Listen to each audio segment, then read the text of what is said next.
정부는 주요 농산물 공급을 늘려 김장 재료 가격을 안정시키기로 했습니다.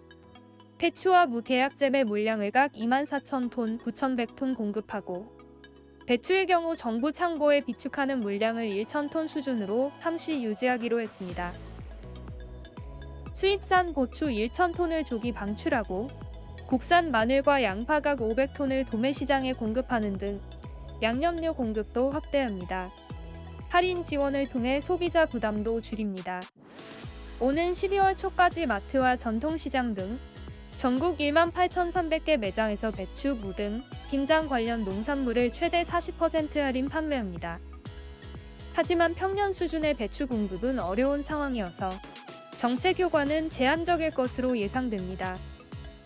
농림축산식품부는 9월 중순 정점을 찍은 배추 가격이 다음 달 중순 3,000원대까지 떨어질 것으로 예상했지만 지난해 같은 기간 2,000원대인 것과 비교하면 여전히 비싼 수준입니다. 김장 재료 40% 할인 지원도 매주 1인당 최대 3만 원이 한도여서 자칫 생색내기에 그칠 우려도 있습니다. 정부는 배추 저장 기간을 늘리고 배추 재배 면적을 확대하는 등 근본적인 대책을 마련해 연내 발표하기로 했습니다.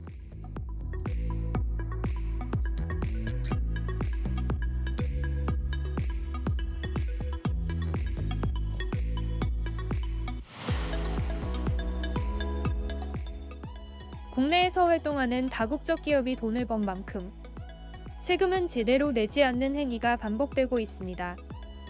올해도 비슷한 수준으로 5년 동안 추징액만 7천억 원에 달합니다.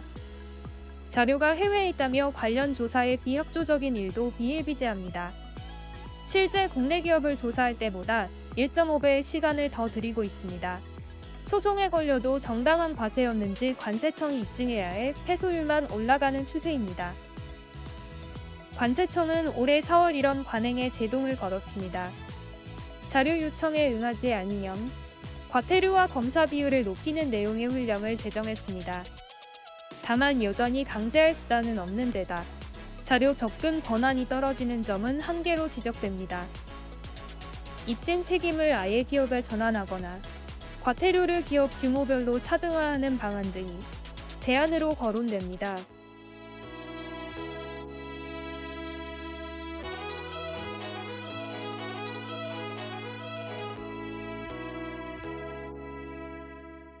지난 4월 공정위는 모바일 상품권의 수수료 문제를 해결하겠다며 협의체를 만들었습니다. 야심찬 포부와 달리 실제로는 회의조차 제대로 하지 않는 것으로 드러났는데요. 독과점 플랫폼의 갑질에 대해 공정위가 손 놓고 있다는 비판이 나옵니다. 모바일 상품권 사용량이 늘어날수록 가맹점주의 한숨은 깊어만 갑니다.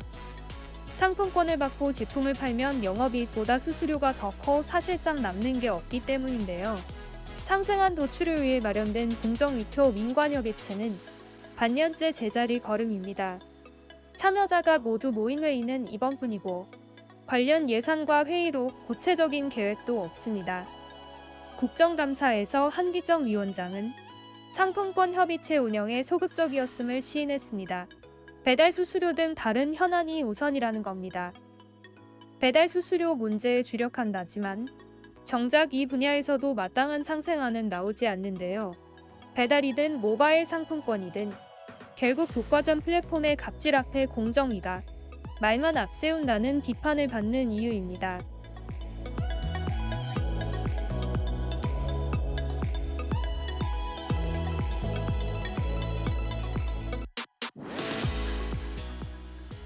올 한 해 동안 18만 명 이상이 청약통장을 해지한 것으로 나타났습니다. 한국부동산원 청약홈에 따르면 지난달 말 기준 전국 청약통장 가입자 수는 2,679만 4,240명으로 집계됐는데요.